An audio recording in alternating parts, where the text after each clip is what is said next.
Good morning, dear students. Today is the second class for subject-verb agreement. Before your examination, we had the discussions about subject and verb agreement and several rules we understood. In accordance to them, some questions you have attended in your examinations.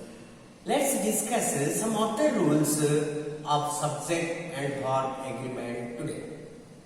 To revise the previous class, let me tell you that when two singular subjects are connected by and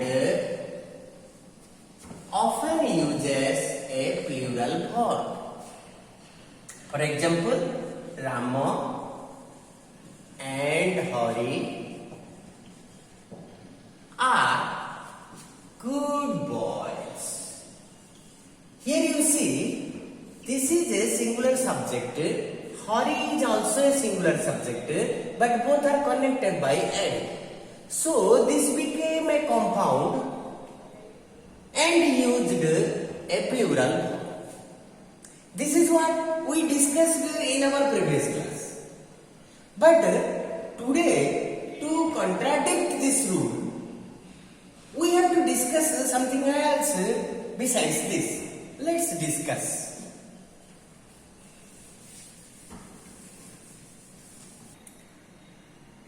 As we understood in the last rule, which we had discussed and revised right now, that when two singular subjects connected by and uses a plural verb. But the contradictory rule for this is that when two singular subjects connected by and but qualified by each or every, they often use a singular verb. Now, as the previous rule, there are two singular subjects. They have also connected by and, but they are qualified by each or every. So, when two singular subjects connected by and but qualified by each or every, they often use a singular verb. For example, each boy and each girl. Each boy and each girl has a roll number. Similarly, we have lot of examples for this. Each student and each teacher has a lot of knowledge about English. So, we have used here a singular verb. Because even though two singular subjects connected by and but qualified by each or every, therefore they use singular verb. So similar examples I will give you later on so that you can note and answer the questions in accordance to that. Okay? Let's discuss the next rule. So for the next rule is that we have given the introductions about this in the previous video, but today let's discuss and revise them again. That when our sentences starting with the words like such, if our sentence starts with is, either, neither, everyone, anyone, no one, someone, everybody, nobody, anybody, many, etc., that often uses a singular verb in the sentence. For example, each boy is very intelligent.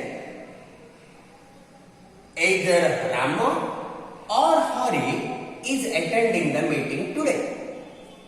Neither of his brothers is very qualified. Everyone in our class has a roll number.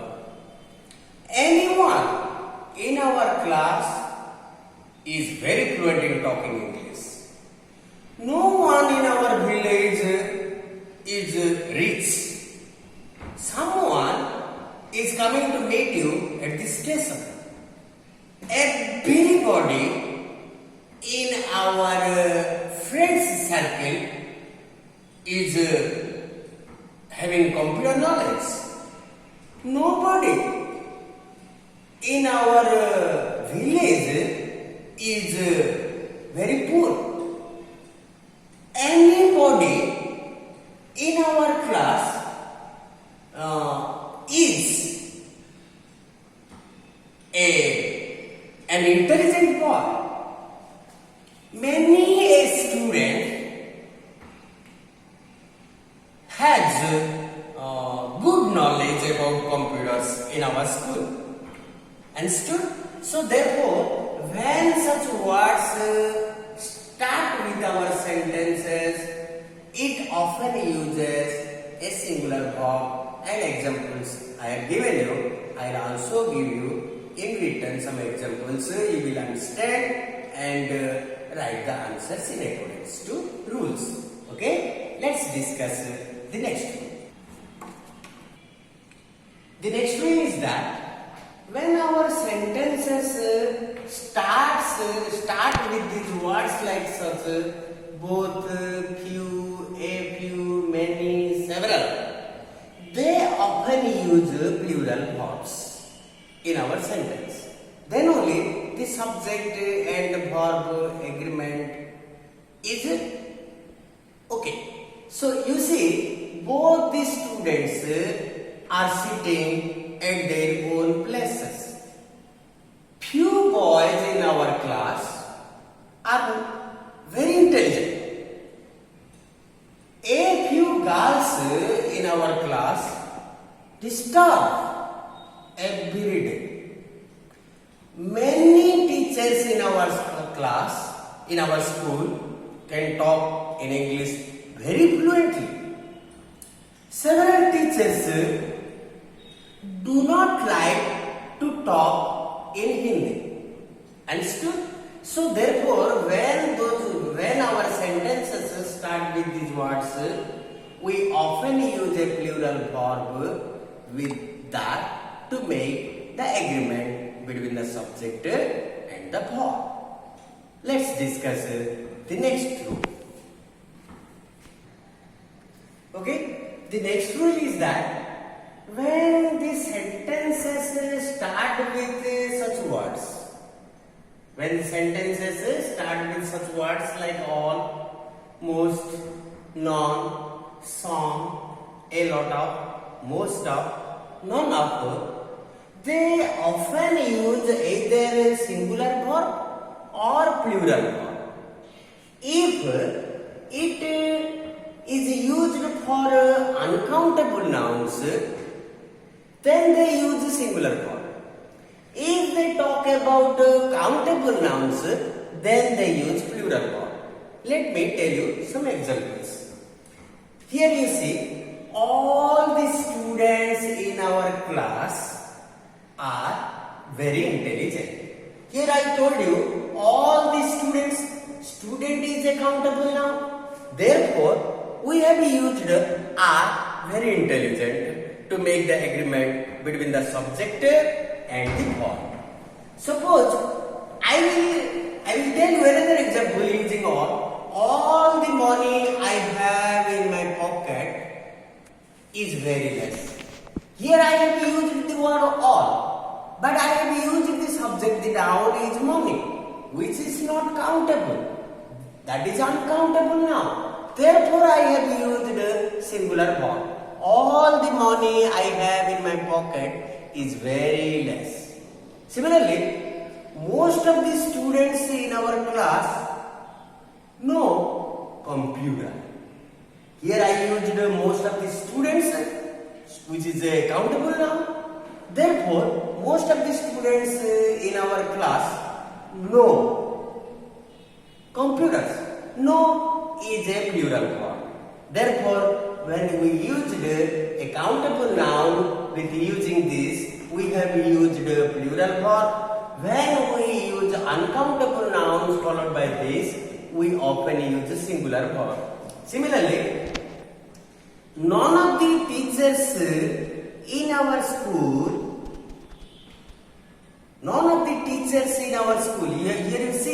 Teachers means a countable noun. Have motorbikes. Instead, none of the knowledge you have is required for this. So similarly, a lot of girls in our class can talk in English. A lot of girls. Girls here is countable noun. We have used a lot of girls.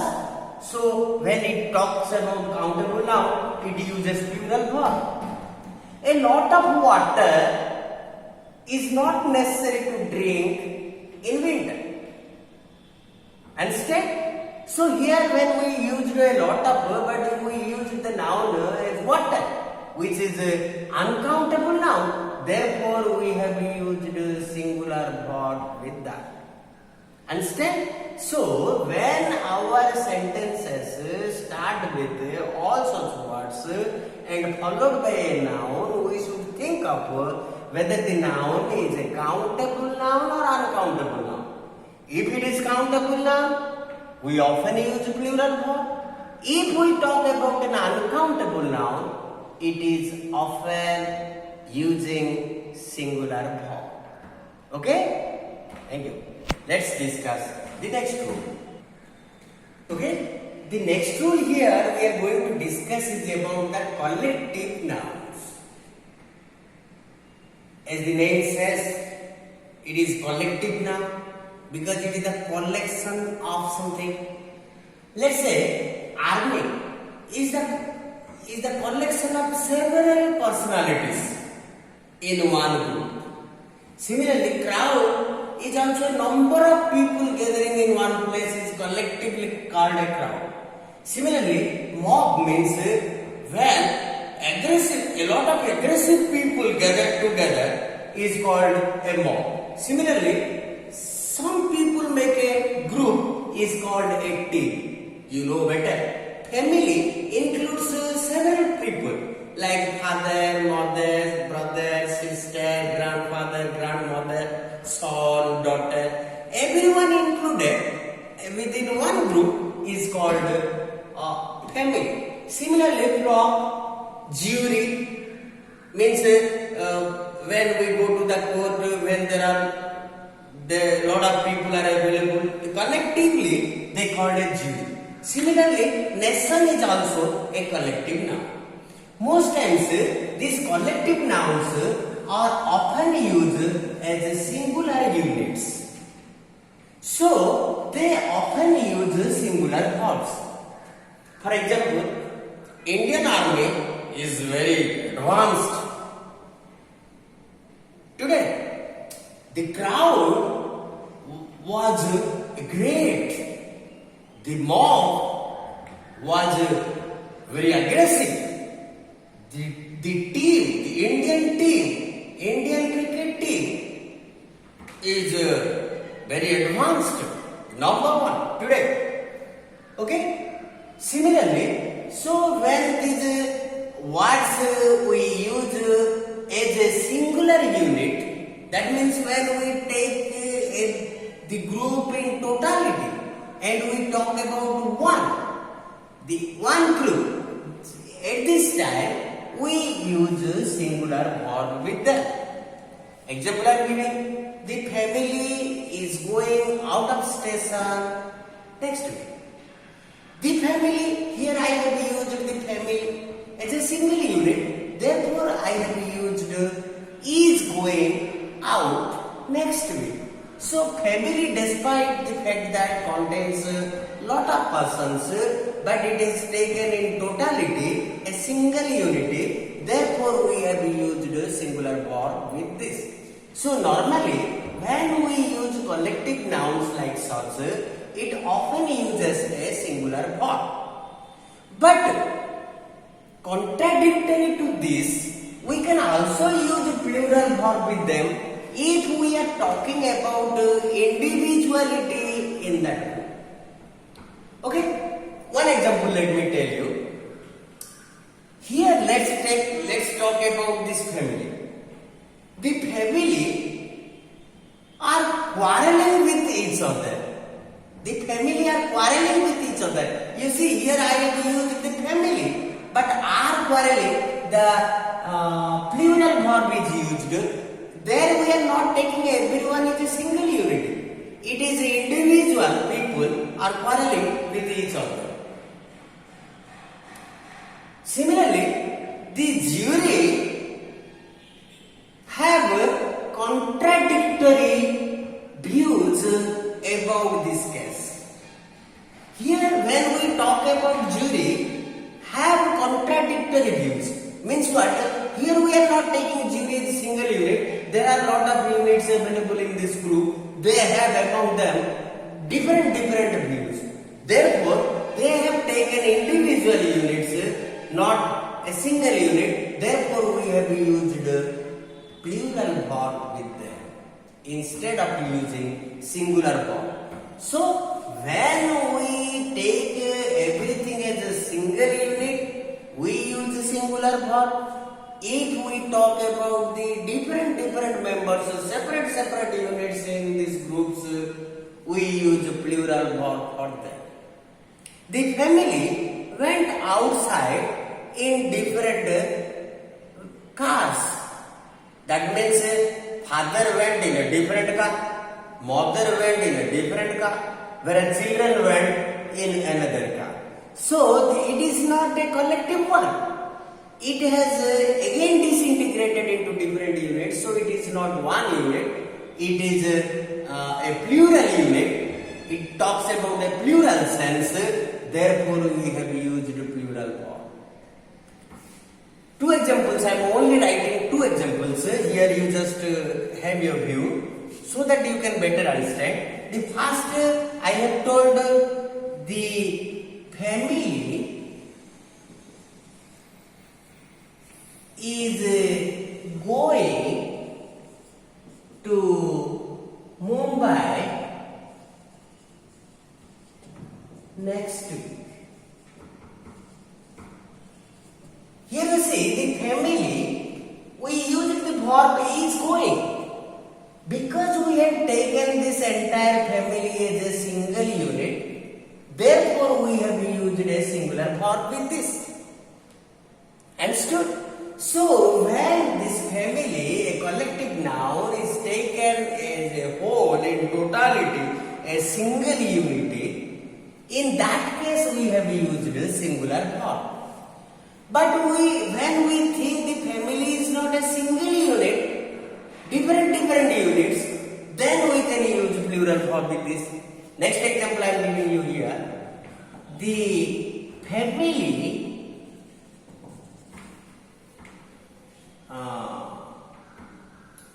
are going out in different bosses. You see, here the family in different bosses going means what? Here the family is not going collectively. They are going differently. They have multiple units in this totality. Therefore, here we are not talking them as a single unit, a collective noun, but they have different units, multiple units, plural units. Therefore, we have used plural verb with this. Understand? So, collective nouns can follow a singular verb as well as a plural verb. If the collective nouns are taken as a single unit, they are often using singular verb. If the collective nouns are disintegrated units, the multiple units we think, then we use plural verbs. Okay? Understood? Thank you. Next class we will have more rules about subject and verb agreement.